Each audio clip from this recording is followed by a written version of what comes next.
Hello বন্ধুরা, cooking হাউসে আপনাদের সকলকে স্বাগত।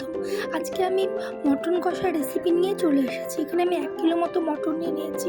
তার মধ্যে দিয়ে দিয়েছি রসুন কুঁয়ো, পেঁয়াজ কুচি, টমেটো কুচি, কাঁচা লঙ্কা চেরা, পরিমাণ মতো লবণ,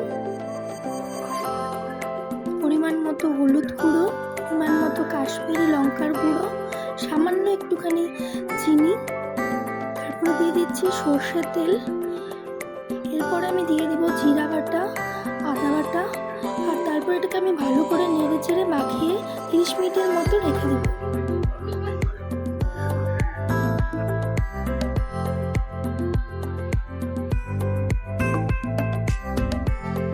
পরে আমি একটা কড়াইয়ের মধ্যে সর্ষের তেল দিয়ে দিয়েছি, ফোড়নে দিয়েছি জিরে, শুকনো লঙ্কা, দারচিনি, এলাচ, তেজপাতা। এরপরে আগের থেকে ম্যারিনেট করা মাংসটা আমি তেলের মধ্যে দিয়ে দিয়েছি।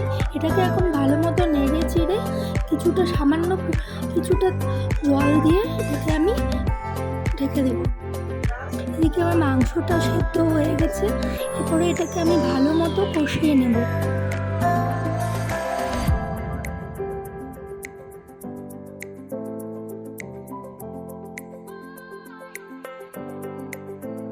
এদিকে আমার মাংসটা কষানো হয়ে গেছে। তারপরে আমি এর মধ্যে আগের থেকে ভেজে রাখা আলুটা দিয়ে ভালো মতো আরও ভালো করে কষিয়ে নেব।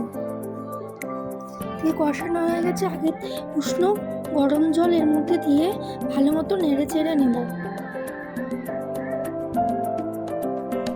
এদিকে আমার মাংসটা ভালো মতো ফুটে গেছে। এরপরে আমি কয়েকটা উপর দিয়ে কাঁচা লঙ্কা দিয়ে দেব। মাংস আমার রেডি।